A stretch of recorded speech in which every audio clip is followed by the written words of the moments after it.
Haleluya, puji Tuhan, kekasih Kristus. Pagi ini kita belajar dan merenungkan firman Tuhan, dan biarlah kita terus diperlengkapi oleh firman sehingga setiap kehidupan kita, ya, karena kehidupan kita ini berjalan terus dan banyak hal-hal yang kadang kita tidak mengerti apa yang terjadi. Oleh karena itu, kita harus bersandar kepada kekuatan firman Tuhan sehingga hati pikiran kita ini tidak menjadi khawatir, tidak takut, ya, tidak terombang-ambing. Nah, saudara kekasih Kristus, sebelum kita mendengarkan firman Tuhan, sebelum kita belajar firman Tuhan, mari bersama kita berdoa. Bapa, dalam nama Tuhan Yesus, kami mengucap syukur kalau pagi hari ini kami boleh bersama untuk mendengarkan kebenaran firman-Mu. Kami haus Tuhan supaya kami terus disiram oleh firman sehingga roh jiwa tubuh kami disegarkan terus, ya, disempurnakan untuk bisa mengerti kehendak-Mu dan juga berjalan menurut kehendak Tuhan. Bapa, kami banyak hal kekurangan dan dosa, ampuni kami dan biarlah rubahkan semua itu Bapa, supaya semua baik dan berkenan di hadapan-Mu sehingga kami boleh mengerti firman-Mu dan merenungkan serta melakukannya. Urapi hamba-Mu yang beritakan firman, dan Engkau juga yang memberikan hikmat dan pengertian. Demikian kepada setiap anak-anak Tuhan yang mendengarkan firman ini, semuanya diberkati. Damai sejahtera sukacita-Mu menyertai mereka semua, sehingga hati mereka pun dipenuhi dengan kuasa Roh Kudus, dan seturut dengan kehendak-Mu mereka juga mengerti apa yang menjadi utama di dalam melakukan kehidupan mereka, yaitu mencari kebenaran dan kerajaan surga. Terima kasih Tuhan. Maka tempat ini pun dipenuhi dengan kuasa Roh Kudus-Mu, dimanapun yang mendengarkan firman-Mu, Roh Allah yang berkuasa melingkupi. Di dalam nama Yesus, kami serahkan acara kami ini dari awal sampai akhir di dalam nama Yesus Kristus. Haleluya. Amin. Saudara yang dikasihi Tuhan Yesus, hari ini kita belajar mengenai gereja Tuhan, ya. Jadi bagaimana sebenarnya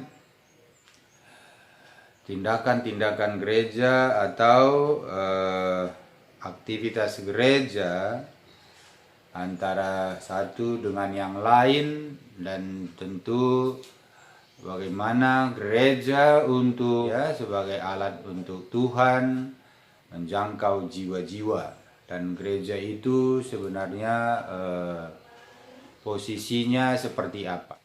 Kita belajar mengenai apa yang harus dilakukan gereja, persembahan dan hal-hal lain yang harus dilakukan oleh gereja. Kita lihat di 1 Korintus 16 ayat 1 sampai 3. 1 Korintus 16 ayat 1 sampai 3. Saya bacakan tentang pengumpulan uang bagi orang-orang kudus. Hendaklah kamu berbuat sesuai dengan petunjuk-petunjuk yang kuberikan kepada jemaat-jemaat di Galatia. Pada hari pertama dari tiap-tiap minggu, hendaklah kamu masing-masing sesuai dengan apa yang kamu peroleh, menyisihkan sesuatu dan menyimpannya di rumah, supaya jangan pengumpulan itu baru diadakan kalau aku datang. Sesudah aku tiba, aku akan mengutus orang-orang yang kamu anggap layak dengan surat ke Yerusalem untuk menyampaikan pemberianmu.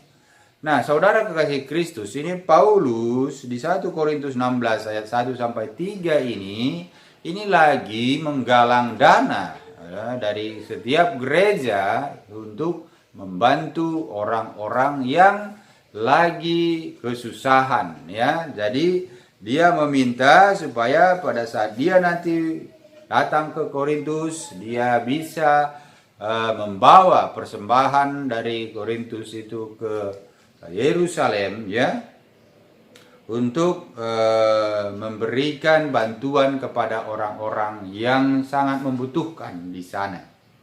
Nah, di sini kita lihat bahwa antara gereja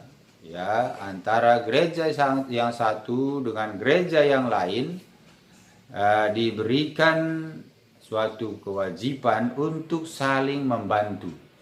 Ya, karena gereja itu merupakan alat Tuhan, atau gereja itu adalah gereja Tuhan. Jadi dimanapun gereja itu tentu semua sama, ya, semua itu adalah milik Tuhan.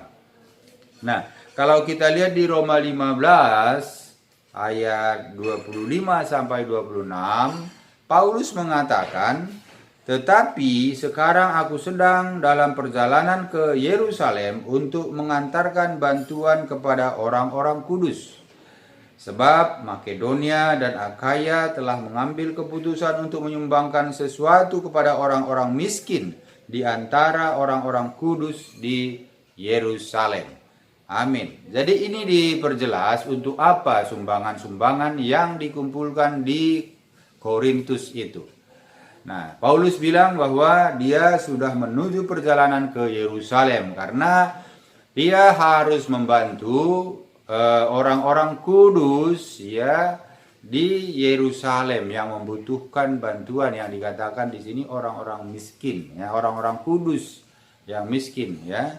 Jadi ini fungsi salah satu gereja. Jadi fungsi salah satunya membantu orang-orang yang membutuhkan, sesama gereja, dan membantu juga orang lain, ya, yang membutuhkan bantuan karena mereka memang perlu dibantu, ya, miskin dan juga janda-janda. Nah, makanya di sini di ayat firman Tuhan di atas, ya, disarankan untuk semua orang percaya, ya, orang percaya Yesus itu memberikan persembahan.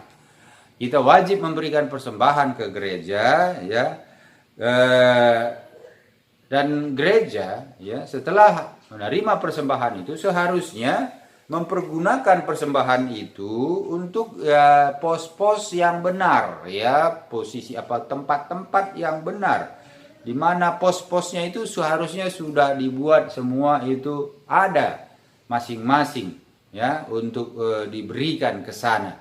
Jadi tidak untuk kepentingan gereja itu sendiri daripada membantu gereja-gereja lain atau orang-orang kudus, artinya orang-orang melayani Tuhan yang bukan di gereja itu saja. Nah, jangan seperti sekarang kebanyakan cenderung gereja mempertahankan bahwa apa yang mereka dapat itu hak mereka, hak gereja itu sepenuhnya. Nah, ini yang perlu kita robah. Ini yang perlu kita sadari, bahwa gereja itu bukan milik bukan milik Anda. Gereja itu bukan milik gembala. Gereja itu bukan milik seseorang, tetapi gereja itu mau besar, mau kecil, ya, mau sedang, gereja itu milik Kristus. Jadi saudara semua, kalaupun Anda gembala, kalaupun Anda pengerja pendeta di satu gereja, ya, itu hanya penempatan saja. Tapi Anda bukan pemilik gereja itu. Kalau Anda gembala, ya, Anda dipercaya Tuhan menggembalakan supaya jangan ada dari jemaat-jemaat itu yang tersesat. Itulah tujuannya. Menggembalakan supaya jemaat-jemaat itu lebih mengenal Tuhan. Menggembalakan supaya jemaat-jemaat itu lebih setia, bertumbuh imannya.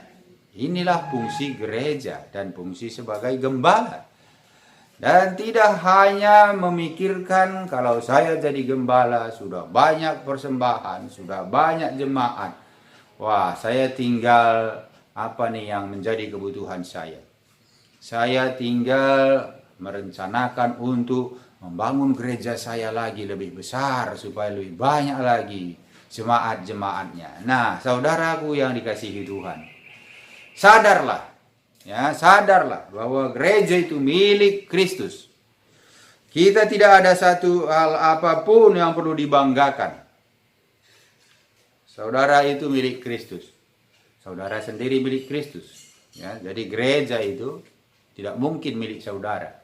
Saudara sendiri kan bukan milik saudara, milik Kristus. Kalau Anda percaya, ya. Nah, jadi hal ini sering terulang-ulang di dalam gereja dan menjadi satu pertentangan. Gereja satu dengan gereja yang lain saling mengadu kehebatan. Baik di dalam pemberitaan, ya, wah di gereja ini lebih dahsyat pemberitaan firman-Nya. Nah, baik di dalam jumlah jemaat, wah, gereja ini lebih banyak, wah lebih orang-orang yang hebat semua. Wah, gembalanya juga luar biasa. Nah, ini kan sekarang yang terjadi. Jadi arahnya sekarang gereja ini bukan lagi pelayanan untuk menjalankan misi Tuhan.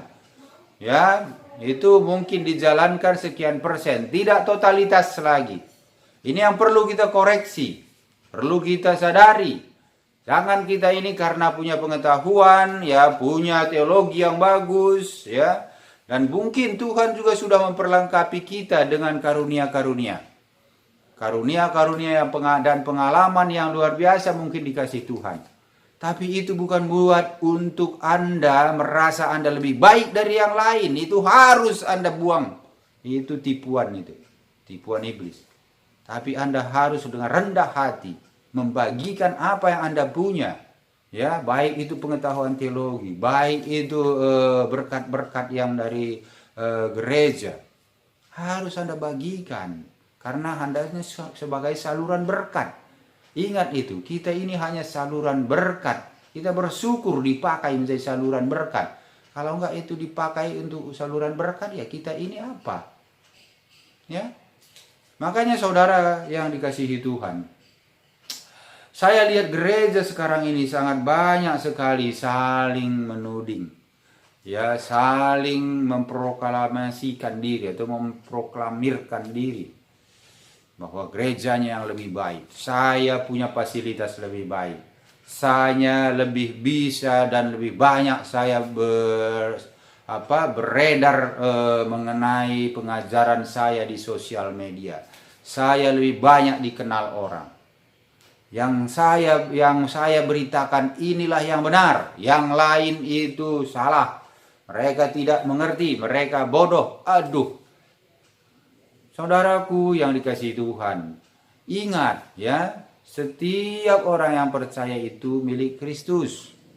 Kalau Anda menghina atau merendahkan seseorang, ya, belum tentu orang yang Anda rendahkan itu, belum tentu orang yang Anda hina itu, di mata Tuhan mereka tidak berguna.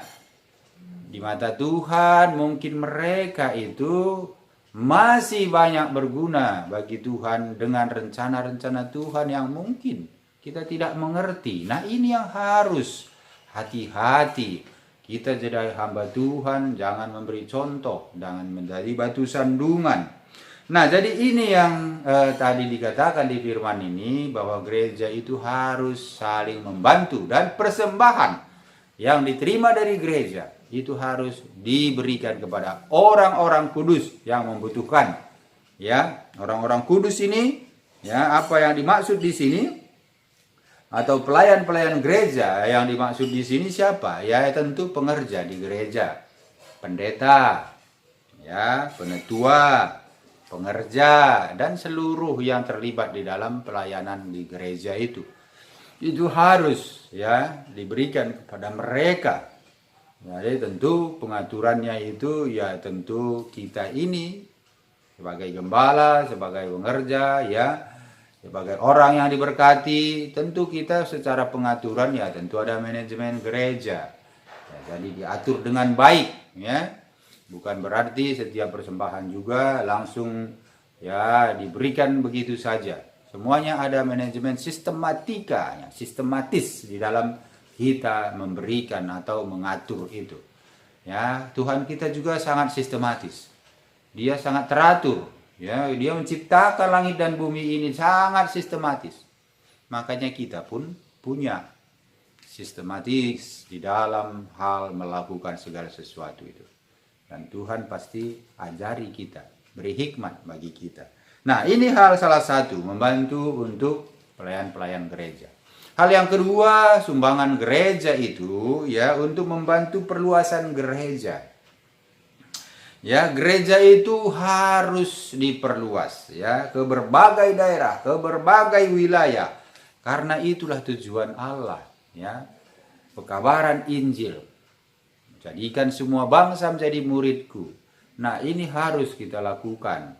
Maka gereja yang besar, ya cobalah jangan lagi hanya melihat internalnya saja.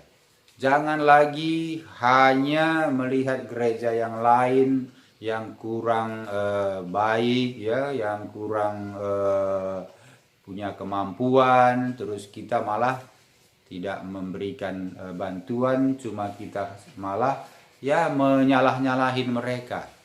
Nah, ini perlu ya, janganlah seperti itu. Nah, karena seperti yang saya bilang, gereja itu milik Tuhan. Kalau kita menghina atau mengata-ngatain atau merendahkan gereja yang kecil umpamanya, berarti kita merendahkan Tuhan, pekerjaan-pekerjaan yang dilakukan Tuhan. Ya, makanya kan pada saat Yesus menemui berjumpa dengan Saulus, ya, yang masih waktu itu namanya Saulus. Ya, pada saat itu Tuhan bilang, kenapa engkau menganiaya aku, Saulus? Ya, Saulus bilang, siapa engkau Tuhan? Akulah Yesus yang kau aniaya. Jadi maksudnya yang dia aniaya itu kan bukan Yesus pribadinya, tetapi Paulus, ya, Saulus pada waktu itu mengizinkan untuk menganiaya, malah ikut ya bersama untuk menganiaya orang-orang Kristen, orang-orang pengikut Kristus.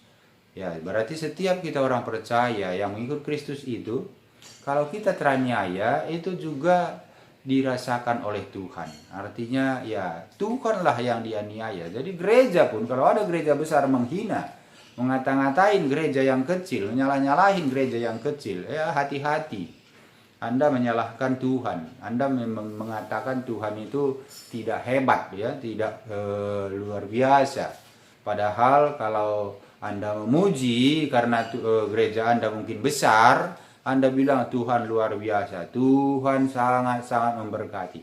Tapi begitu mereka lihat gereja kampung-kampung kecil-kecil, ya, yang mungkin tanah yang masih lantainya dan dindingnya tepas, Anda bilang tidak ada berkat di sana, tidak ada Roh Kudus di sana. Waduh, Anda terlalu cepat untuk mengatakan apa yang Anda lihat. Tapi Anda lupa, ya, Tuhan yang Anda sembah sama juga dengan Tuhan yang mereka sembah. Jadi jangan melihat karena ya Tuhan memberkati Anda itu sudah menjadi mulia Anda dari orang lain atau lebih hebat. Jangan begitu, ya. Tuhan semua melihat kita ini sama, tinggal responnya kita. Ya, ada yang mungkin masih pengenalannya masih terlalu masih sedikit, ya, ada pengenalannya juga. Pergaulan dengan Tuhan lah itu yang menentukan, ya. Jadi ini yang kedua, harus membantu gereja-gereja yang lain, ya, supaya gereja itu pun bertumbuh dan gereja itu pun lebih menjangkau jiwa lagi sehingga nama Tuhan dimuliakan. Hal ketiga, kepada orang-orang miskin, anak-anak terlantar, anak-anak jalanan, ya, janda-janda miskin. Inilah fungsinya persembahan gereja. Jadi kalau itu tidak kita lakukan, ya sama juga. Ya, kita hanya menjalankan sebagian saja apa yang Tuhan firmankan, apa yang Tuhan tugaskan. Nah, ini tidak boleh. Ya, percuma, karena kita harus full, taat, totalitas menjalankan. Makanya jangan pernah merasa kita punya uang banyak di gereja, jangan pernah kita merasa itu uang kita, ya. Jangan pernah kita merasa, wah, saya udah enak, mau keluar negeri bisa, mau kemana bisa, beli barang mewah bisa. Ya, karena apa? Karena gereja saya diberkati, banyak persembahan, banyak perpuluhan. Kita harus sebenarnya malu dengan diri kita kalau masih banyak gereja-gereja di kampung-kampung sana, orang-orang miskin, pengerja, ataupun pelayan Tuhan di kampung yang menjadi misionaris yang pas-pasan hidup-hidupnya. Ya, saudara, harusnya itu yang dicari, itu yang diberkati, itu yang dibantu. bukan untuk menyenangkan diri dengan pakaian mewah, ya, peralatan-peralatan mewah, gedung yang mewah. Tidak ada salahnya itu. Memang berkat itu kadang kita harus bikin untuk supaya lebih baik lagi. Tetapi kalau ada yang perlu dibantu harus disisihkan. Kalau masih ada dana kita sisihkan ke sana dan harus diatur. Ya, jangan dulu habiskan buat kita, oh buat saya aja kurang. Nah, itu namanya maruk, itu namanya egois, ya. Tidak boleh seperti itu. Nah, jadi setiap pengerja atau yang melayani di ladang Tuhan, ya mereka itu sebenarnya sudah memperoleh harta. Ya, mau dia miskin, mau dia kaya, mau dia bagaimanapun hidupnya, yang melayani di ladang Tuhan, dia sebenarnya sudah memperoleh harta, tetapi itu harta rohani, ya. Jadi setelah memperoleh harta rohani, maka orang itu pun wajib membagikan harta rohani itu. Ya, jadi walaupun harta itu harta rohani, ya makanya orang-orang miskin pun jangan berkecil hati.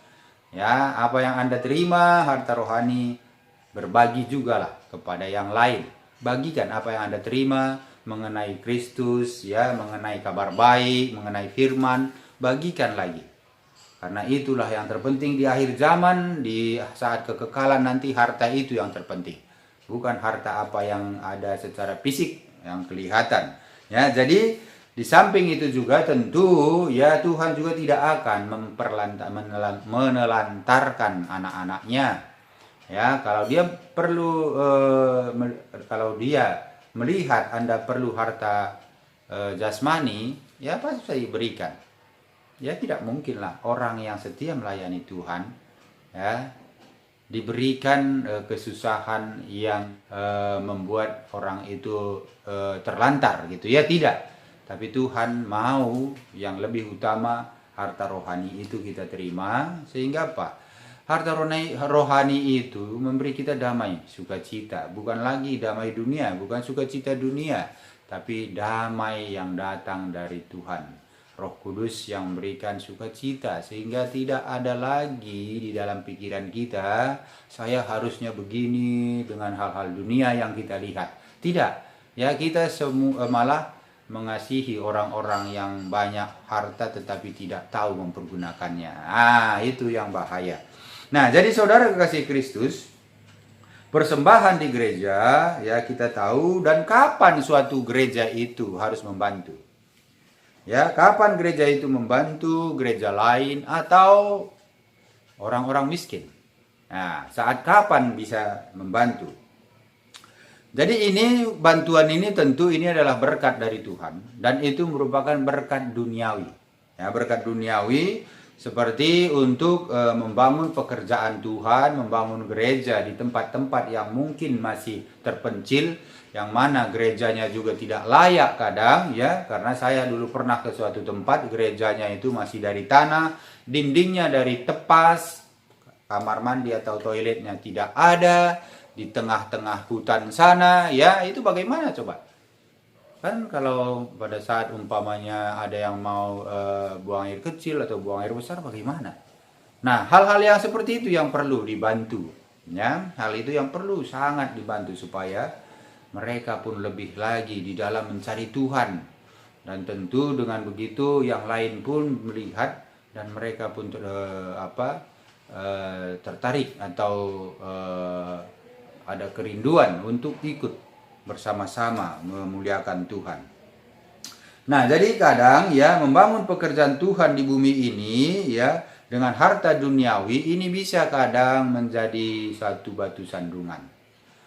Ya, kenapa bisa menjadi suatu batu sandungan?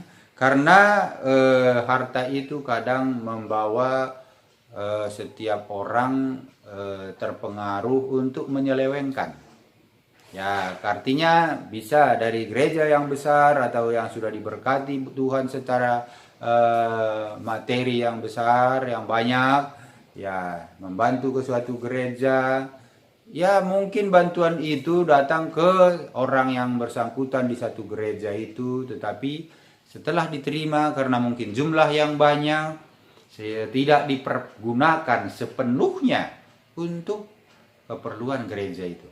Nah, kadang dipergunakan untuk keperluan pribadi. Sedikit deh, ambillah. Ya, kan saya juga capek melakukan pekerjaan ini. Nah, kadang itu tergoda untuk hal itu. Itu tidak boleh, ya. Itu merupakan tipuan iblis supaya Anda menjadi batu sandungan. Nanti kalau ketahuan dan kelihatan Anda tidak mempergunakan sebagaimana mestinya, mungkin gereja yang membantu pun tidak lagi mau membantu. Atau orang yang menjadi donatur membantu tidak lagi mau. Karena apa? Karena dia lihat tidak sepenuhnya Anda pakai untuk keperluan Tuhan, keperluan rumah Tuhan. Nah, ini yang harus dihindari dan harus dijaga bagi diri kita. Nah, itu hal yang harus kita ketahui. Jadi oleh karena gereja adalah milik Tuhan, maka apapun yang dimiliki gereja itu adalah milik Tuhan. Ingat, apapun yang dimiliki gereja itu adalah milik Tuhan. Jadi kita tahu posisi kita ya. Sebagai gembala, sebagai pendeta, pengerja, kita tahu posisi kita. Bahwa di gereja itu milik Tuhan. Apapun yang di gereja itu. Kalau Anda ada di gereja itu, Anda juga milik Tuhan. Dan kita memang orang Kristen milik Tuhan. Harta benda yang ada di gereja itu semua milik Tuhan. Jadi jangan pernah Anda ambil ya tanpa dituntun oleh Tuhan. Tanpa Tuhan izinkan dipakai untuk itu. Nah, jadi maka bagaimana ya saat membantu gereja lain atau orang percaya lainnya ya, pada saat gereja membantu gereja lain atau orang percaya lainnya ya yang miskin atau yang memang butuh bantuan, tentu harus juga mempertimbangkan beberapa hal ya, bukan asal-asal saja. Hal pertama yang perlu dipertimbangkan, kita harus, karena milik Tuhan gereja itu, kita harus minta persetujuan Tuhan. Ya, minta persetujuan dan tuntunan Tuhan melalui Roh Kudusnya. Jadi kadang ya bisa saja ya tidak di tempat itu yang Tuhan mau kita bantu. Ya, bukan gereja itu, walaupun kita lihat miskin ataupun perlu bantuan, belum tentu di tempat itu. Ya, Tuhan suruh kita bantu. Mungkin ada hal lain, ya tempat lain yang Tuhan lihat lebih baik atau lebih perlu bantuan. Kita lihat di Kisah 16 ayat 6 sampai 7 bagaimana Tuhan mengatakan di situ. Kisah 16 ayat 6 sampai 7 mengatakan begini. Mereka melintasi tanah Frigia dan tanah Galatia karena Roh Kudus mencegah mereka untuk memberitakan Injil di sana. Dan setibanya Misia, mereka mencoba masuk ke daerah Bitinia, tetapi Roh Yesus tidak mengizinkan mereka. Tuh, ini satu contoh. Nah, ini satu contoh pada saat Paulus menyeberang ke Makedonia, ya dia mau melintas ke Frigia dan tanah Galatia, ya. Terus Roh Kudus itu mencegah mereka untuk memberitakan Injil di sana. Hal baik.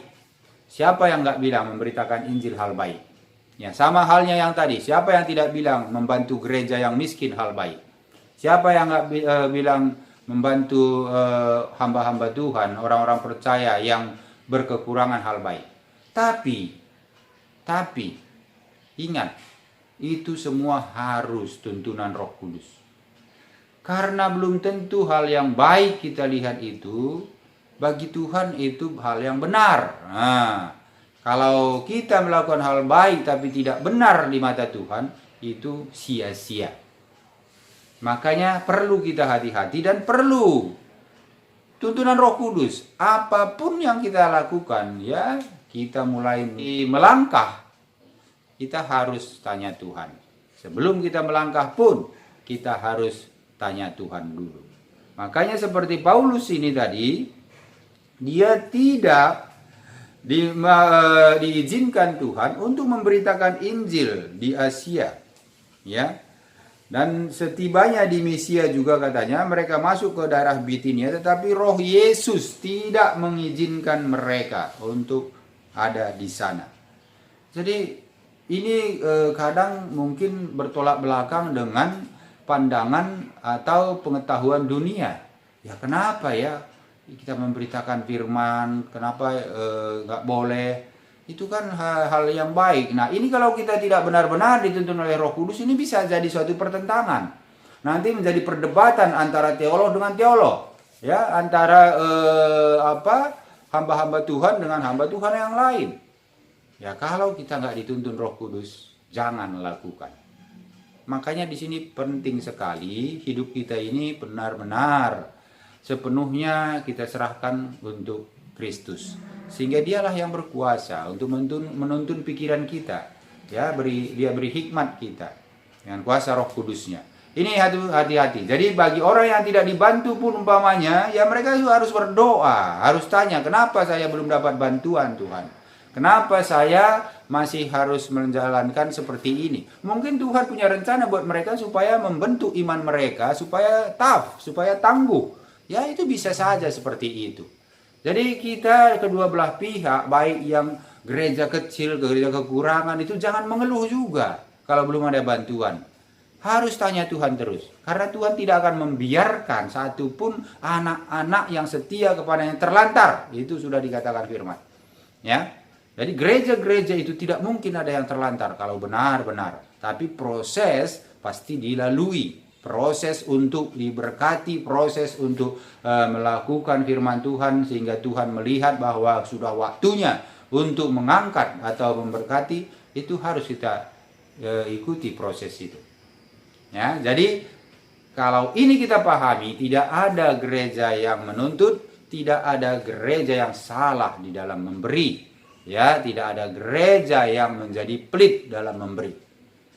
Ya, tetapi dia memberi dengan rela, dengan senang hati, ya, dan tidak salah sasaran. Ya, itu yang penting. Nah, jadi itu hal yang pertama yang harus dilakukan untuk gereja yang memberikan bantuan atau gereja yang mau dibantu, sama-sama harus ditanya dulu Tuhan melalui Roh Kudus supaya kita mengerti kalau membantu itu tidak salah, dan yang dibantu itu pun memang benar-benar siap untuk menerima bantuan itu. Ya. Hal kedua, tentu kalau kita di dalam suatu gereja, ada organisasi gereja, itu atas persetujuan dan kesepakatan pengurus gereja. Karena setiap pengurus gereja itu dipercaya oleh Tuhan untuk melakukan pekerjaan-pekerjaan mereka, ya, pekerjaan-pekerjaan untuk gereja Tuhan. Ya, tentu setiap pengerja dan pengurus gereja yaitu adalah orang-orang yang dipilih secara kerohanian, sudah terpilih, ya, yang matang, yang imannya bertumbuh. Makanya pengurus gereja atau pejabat gereja itu tidak boleh sembarangan. Tidak boleh asal-asal saja sudah dia yang ikut ini, dia yang menjadi pendeta, dia yang jadi pengerja. Nah, tidak boleh, harus teruji dulu kerohanian dan juga iman yang bertumbuh. Nah, jadi dengan demikian juga memberikan bantuan kepada gereja atau orang-orang miskin, kalau oleh persetujuan oleh pengurus, berarti semua pengurus-pengurus itu punya iman, ya, dan punya kerohanian yang baik, sehingga itu merupakan suatu kerinduan dari setiap pengurus. Jadi tidak ada lagi pertentangan di antara pengurus itu. Makanya sekarang kalau banyak pertentangan pemilihan pertua, pemilihan pendeta atau pengerja, ada ribut-ribut, itu harus dipertanyakan. Kenapa kita ribut-ribut? Ya, yang dipilih pun kadang bisa marah-marah karena nggak terpilih, atau karena yang dipilih itu cuman di posisi yang mungkin dia tidak mau di situ, dia marah. Ini yang sudah, semua ini sudah salah. Semua itu sudah bukan lagi dari Roh Kudus. Ya, kerohanian saudara perlu dinilai.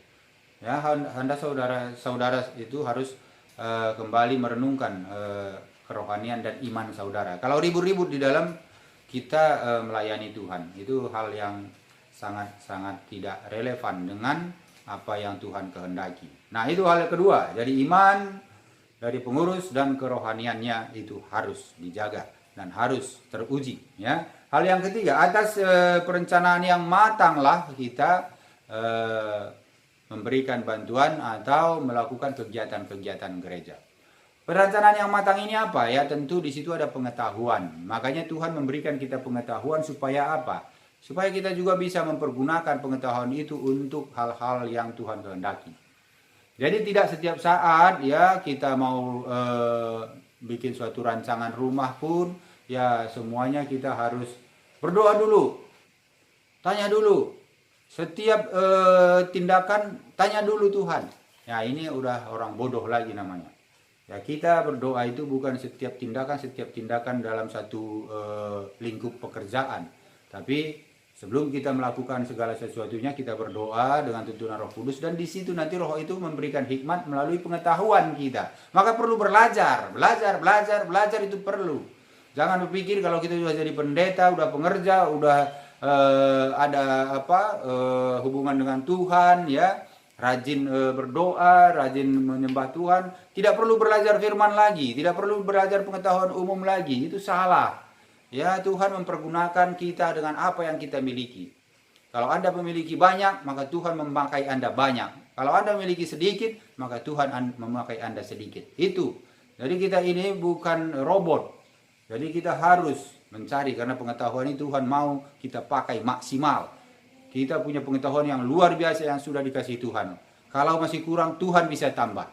Makanya kalau ingat penemuan listrik, berapa persen? Katanya berapa persen cuma otak manusia dipakai untuk bisa penemuan itu? Ya hanya 20%. Jadi 80% lagi itu bisa menemukan apa aja, bisa melakukan apa aja. Luar biasa otak manusia. Tetapi kalau Anda tidak pakai karena Anda malas, ya udah umur 50 ngapain lagi belajar? Ya, kok ngapain lagi belajar? Masih banyak yang harus kita pelajari, banyak yang Anda tidak tahu. Ya, banyak yang Anda tidak tahu. Kalau Anda bilang saya udah tahu semua itu, tandanya Anda tidak tahu sama sekali. Tapi kalau orang bilang saya masih banyak yang tidak tahu, saya masih merasa kurang ini, masih bodoh saya, karena dia belajar terus, itu tandanya orang tahu banyak.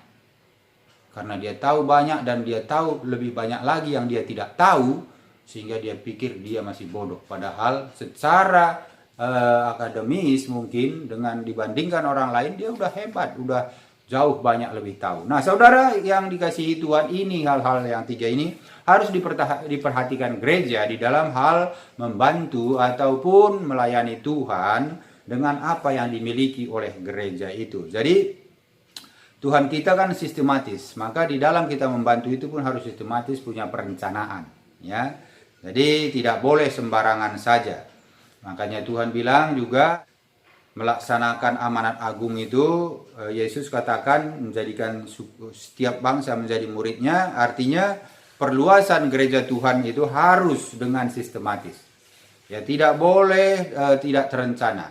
Kita memberitakan firman harus sistematis dan terencana, sehingga hal-hal yang menghalangi sudah dapat kita atasi dengan perencanaan tadi. Kita tahu di mana nanti halangannya, di mana kita harus mengatasinya, gimana harus menyelesaikannya. Nah, jadi tidak timbul masalah baru ya di dalam kita menyelesaikan masalah, tidak timbul masalah baru. Itulah perlunya perencanaan atau pengetahuan itu.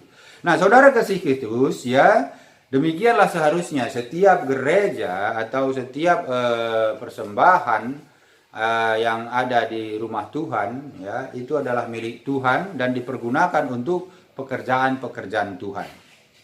Sehingga tergenapilah firman Tuhan yang menyatakan bahwa Tuhanlah pemilik segala sesuatu dan olehnya lah segala sesuatu itu terjadi. 1 Korintus 8 ayat 6, boleh nanti saudara baca. Nah, jadi demikianlah firman Tuhan untuk pagi hari ini, supaya gereja tahu, jangan lagi ada gereja saling menjatuhkan, saling menghina, ya, saling menjelek-jelekkan, atau saling membanggakan diri. Tidak ada lagi gereja seperti itu. Karena Kristus tidak pernah menghina, tidak pernah membanggakan diri, tidak pernah ngata-ngatain orang.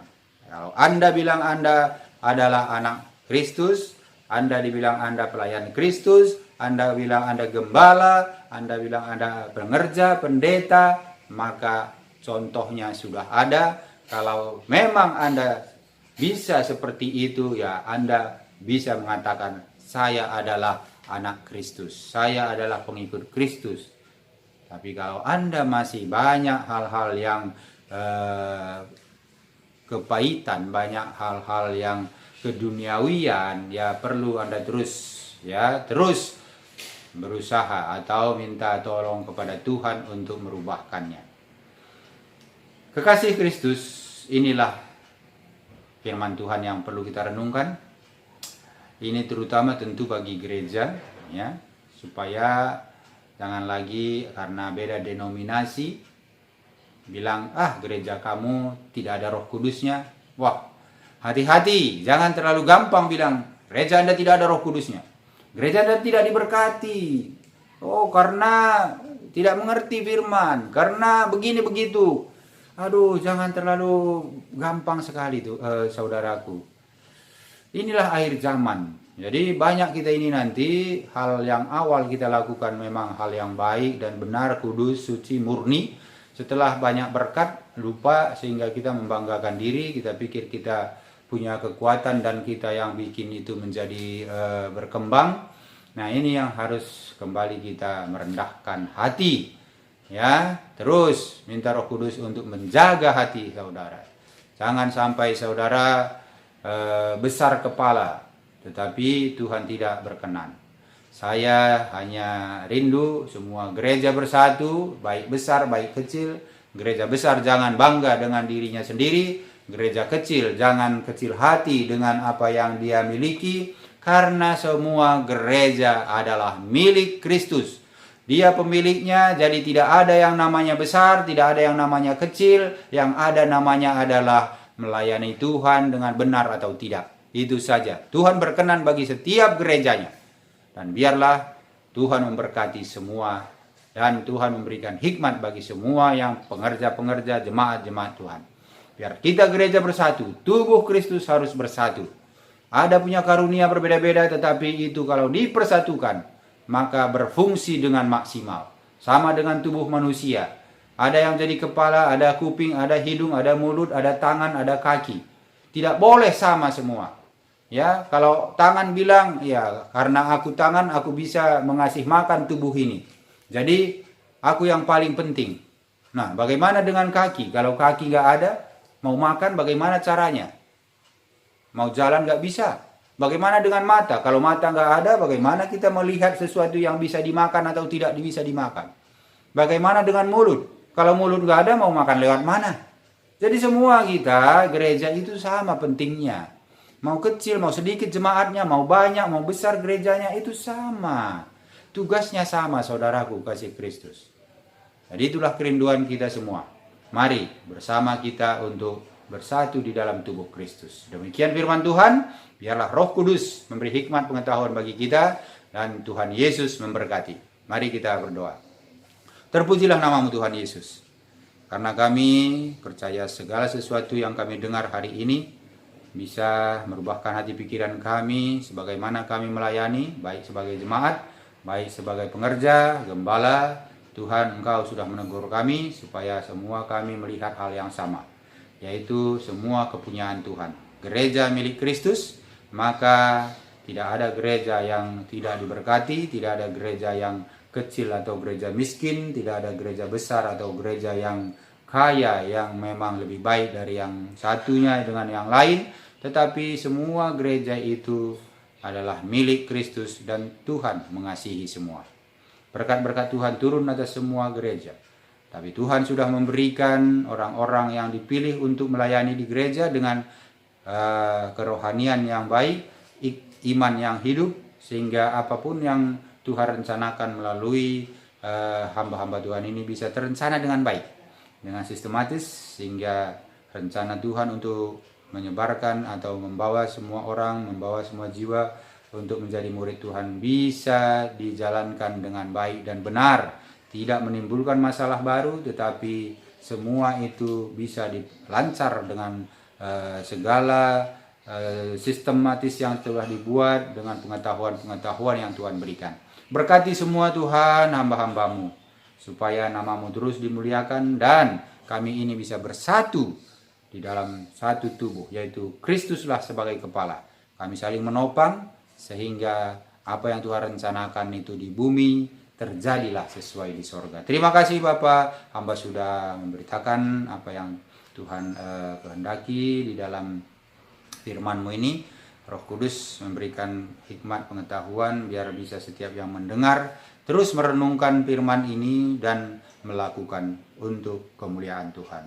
Di dalam nama Yesus kami mengucap syukur, sempurnalah doa ini. Haleluya. Amin.